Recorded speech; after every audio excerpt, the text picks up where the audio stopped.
Welcome everyone to another video of Film Addicts, and I'm Chili. I'm Kent. And we just finished watching Vincent and Roxxy. Roxxy. From 2017. Roxxy's Foxy. Roxxy's Foxy. Starring Emile, Hirsch, and Zoe Kravitz. And what were your thoughts? Man, it's a solid movie. When you're watching a movie, you want to care for the characters.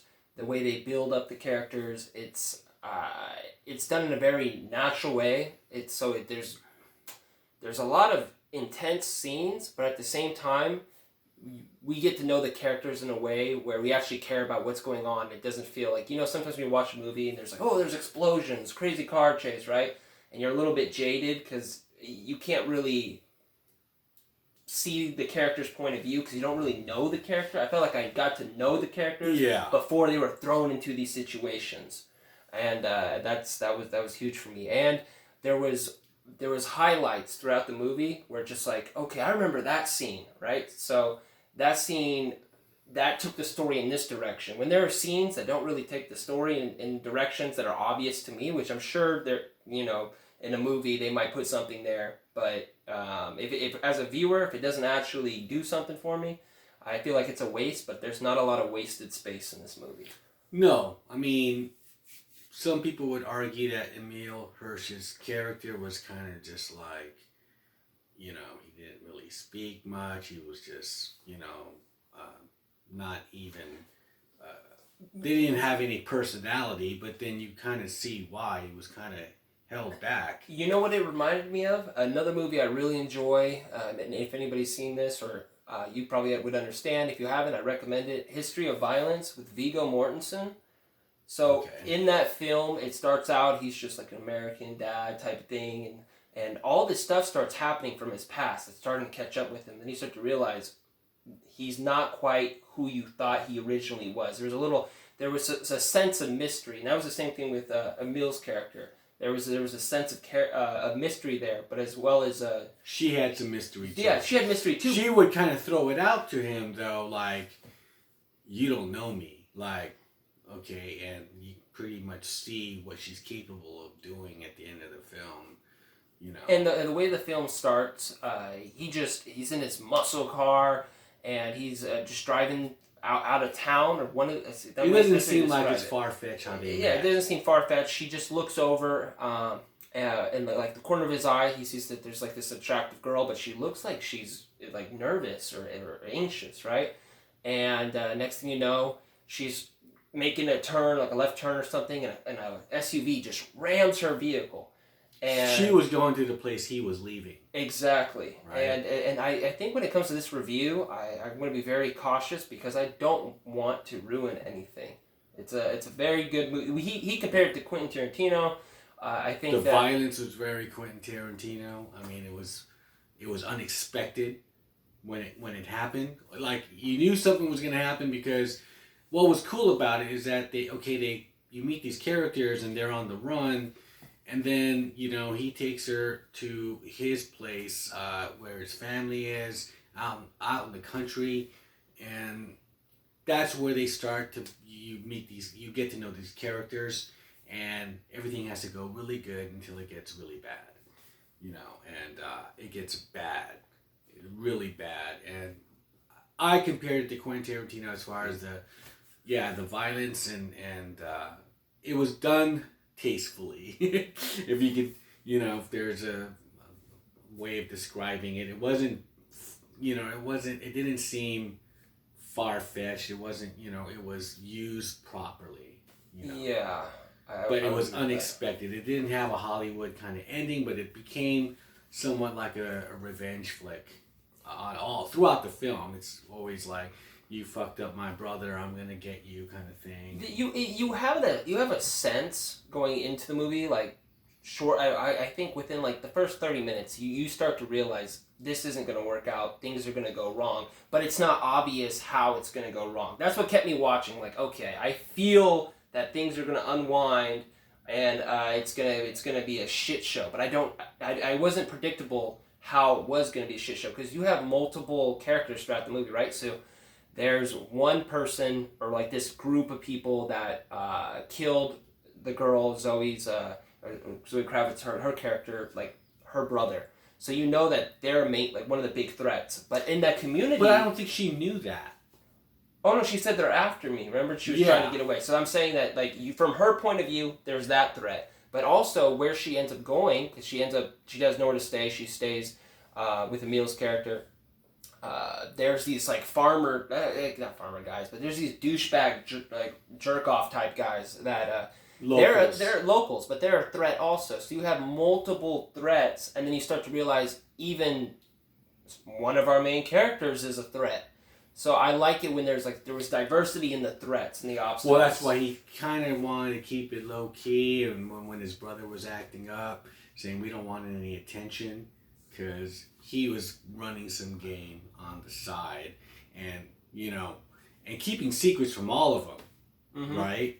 And so, and then it didn't end well. And the way what I kind of got from that is, if something seems too good to be true, it's because it usually is. And with one of our characters, that is totally the case.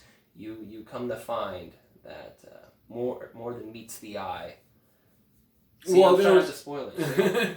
Okay, because I mean, I felt that, yeah, we were trying to say, well, who's the good person on here? If there was a hero or this and that, and it really isn't one of those films.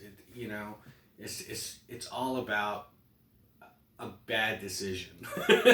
It's all I could say is a bad decision and secrets and it's just, yeah. If you're looking for a movie where you walk away from it and you're like, oh, that was amazing, I feel really great, right? You're probably not going to feel that. But if you're looking to see a movie where it's just like, damn, that could holy happen. Shit, like, yeah, it's a damn holy shit movie. Yeah, it is a damn holy shit. And then you wouldn't think of it, well, okay, what's the title here? Vincent and Roxxy, and but When Harry Met Sally. Yeah, you know what I mean? But there's romance in it, but it's not like in the Hollywood way, because it's sort of, these people are being real with each other, but they're not. No. You know what I mean?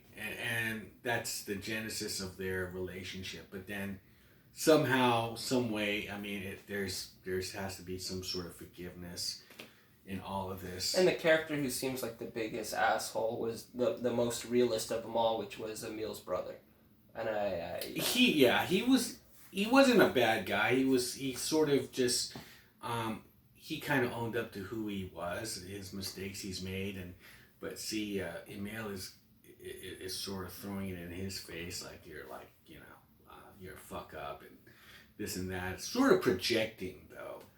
Because... But it's cool because you can have conversations about the brothers, right, and their relationship, and the main plot of the movie and everything else. Like there are conversations about the movie that don't necessarily affect the story, just the dynamics. If you can talk about the dynamics of the subplots of that, that's cool. That makes for a cool movie when you can talk about stuff like that.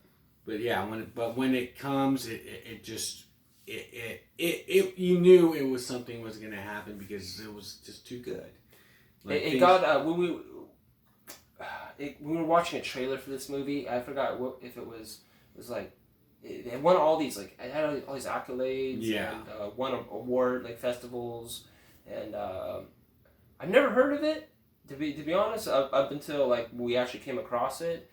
So that's what's so good about this movie is you probably haven't heard of it either. So check it out. Yeah. It's just something that I'd recommend. Out of 5, I could see myself rewatching it quite a few times. I really enjoyed it. Yeah. And 5 would be a classic. But I really liked it. I'd give it a 4. Yeah, I give it a 4 as well. It is, especially because we were just kind of talking about there's really hardly any good movies being made without some sort of kind of bullshit to what they're making nowadays, and as far as story goes, is everything is just always being remade or. And you see, what's also refreshing is you don't see these actors as total A-listers that always maybe like Bruce Willis. Here's the action star. Nothing. Bruce Willis is awesome, but there's certain big Hollywood movies always have like the same type of actors, but these actors were great, amazing actors that you don't see on an everyday basis. Yeah, and the fact is, when you have big actors in a movie, it kind of distracts you from the movie itself. You know what I mean? Because, let's just... And that sort of just what George Lucas would say when he casted... Harrison Ford Anakin Skywalker. Oh. He casted someone we don't know. Do you know that, like, fun fact, like, Harrison Ford, I think, was working on the sound stage for like Star Wars, and I he was a carpenter. Yeah, a carpenter, and then George Lucas just like, you know what? I see this man right here as Han Solo. Yeah, just a normal person, and so when you don't really, I mean, Emile you've heard, and you know Zoe, it's Lenny Kravitz. But it's not to the point where it's like every year they're in a major movie. Yeah, it's not that. So it's. And the other guys, the Emery was really good, the brother, and he's been in a few other things that I've seen him in, and everything I've seen him in, he's really good. And so, 4 stars, hands down for this movie. I mean, it was really good. Yeah, we had to watch it with ads. Yes. We don't own a physical copy. And it was very aggravating because it's a type of movie where you get invested into it. So those ads genuinely pissed me off. Yeah, we just, we're just going... Yeah, because the other movie that we were deciding on didn't have ads, but I was just like, well, this one is the one to watch. So yeah, I'd recommend actually spending the $2.99 to rent. And then I think, getting a Blu-ray of this would be the ideal thing. Because it is... I think it's worthy to have in your collection, especially for movies that were made recently, within the last 5 years. This is something really good. All right. So with that, we'll shut up and we'll see you guys in the next film. That's a wrap. Take it easy.